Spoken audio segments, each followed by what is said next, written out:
Dans les outils de la négociation, nous avons vu comment connaître et comprendre les besoins de son client en négociation, ainsi que comment aborder et traiter ses objections. Il nous faut voir maintenant comment argumenter. Pourquoi ? Parce que le client a besoin de savoir précisément quelle solution vous offrez. Pourquoi vous acceptez telle ou telle concession ? Pourquoi vous en refusez d'autres ? Et ce qui justifie les contreparties que vous demandez. Il faut donc structurer son discours pour amener l'interlocuteur à adhérer à vos idées. Une négociation est un échange d'informations. C'est un processus où il est question de prendre un sentiment, une idée de notre cerveau pour le placer dans celui de notre interlocuteur, ce qui est laborieux et souvent de mauvaise qualité. Comment ça se passe ? Notre cerveau génère une idée. Il la structure et la convertit pour être exprimée avec d'autres émotions qui interfèrent.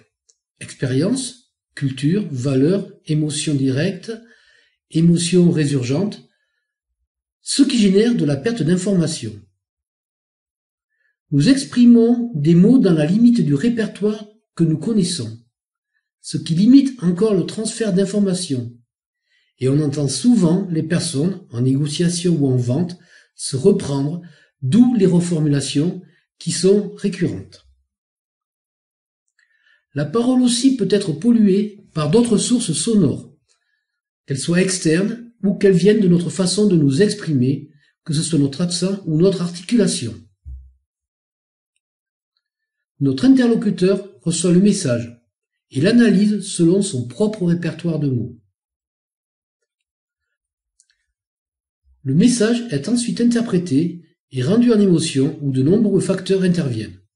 Histoire, état du moment, sensibilité, interprétation, filtre des objectifs à atteindre, pression de la rencontre, tension de la rencontre, etc.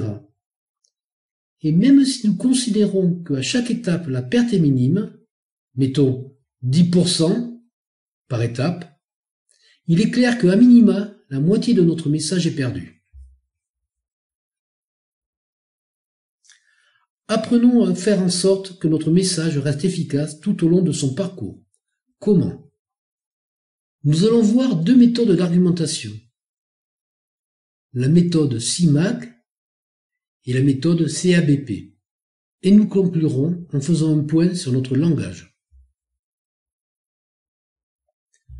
La méthode CIMAC permet de dérouler une argumentation de façon à bien la communiquer, susciter un intérêt continu pour garder toute l'attention et convaincre. Les 5 lettres de l'acronyme sont les premières lettres de chaque étape. Ce sont des étapes distinctes du processus de vente. La première étape consiste à faire un point sur la situation.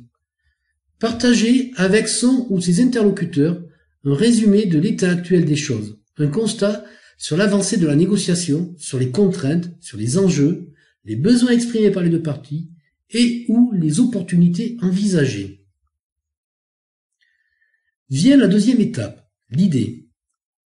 L'objectif de cette étape est de susciter l'intérêt du client avec une idée découlant de l'analyse de la situation, ce que nous proposons comme solution dans ce contexte. Elle doit être simple, claire, concise et doit avoir pour objectif de stimuler votre interlocuteur pour le prédisposer à l'écoute attentive de notre proposition. La troisième étape, le mécanisme. Nous sommes au cœur de la proposition. Cette troisième étape consiste à détailler l'idée en spécifiant ses méthodes d'application. Qui fait quoi, quand, où, comment, pour combien et pourquoi. Cela permet de lever les freins éventuels du client en démontrant le réalisme de l'idée. L'objectif de cette quatrième étape est de démontrer au client en quoi la proposition de concession ou de contrepartie satisfait ses besoins et quels bénéfices personnels il va en retirer. Il faut mettre en avant les qualités spécifiques de celle-ci par rapport à l'offre initiale ou par rapport à la contre-proposition. Et enfin, la cinquième étape, la conclusion. C'est le moment où le client doit prendre une décision. Il s'agit de l'inviter à agir en lui posant une question. Nous revenons aux techniques de closing vues auparavant afin de recueillir son accord et donc conclure la négociation ou passer au point suivant de la négociation. Voyons maintenant la méthode CABP. Cette méthode est une technique d'influence positive qui nécessite une bonne qualité d'écoute et des questionnements adéquats pour faire évoluer la position du prospect ou du client. Ici, nous allons travailler sur deux niveaux importants de la négociation, le factuel et le motivationnel. Cette technique met en valeur toute l'importance d'une bonne connaissance des clients, de l'entreprise et des hommes. L'acronyme CABP désigne 4 niveaux essentiels à toute argumentation commerciale. Caractéristiques, avantages, bénéfices, preuves. Là où les caractéristiques.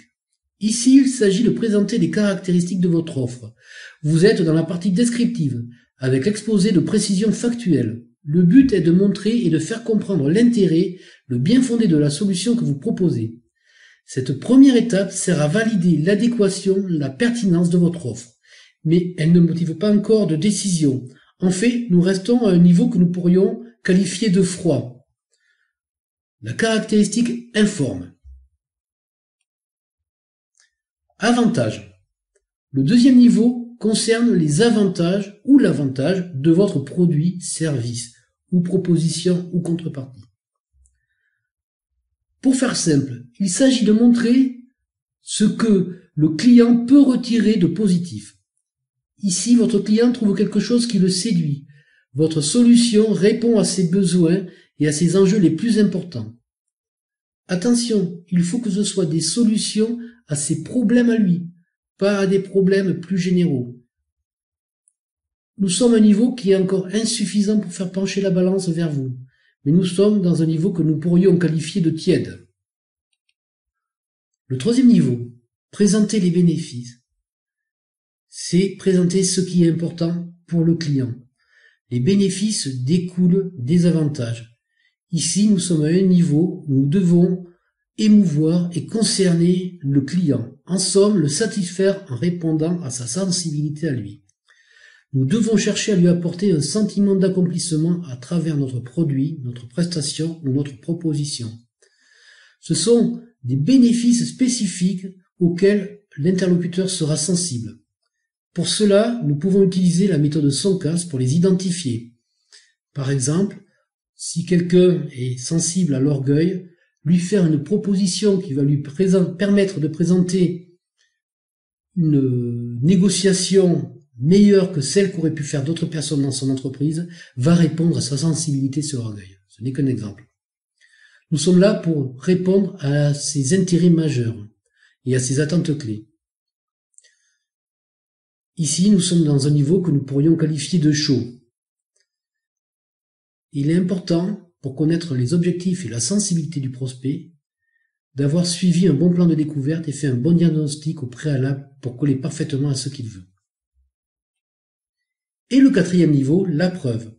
La preuve est le dernier argument qui permet de rassurer et de renforcer la décision de votre interlocuteur.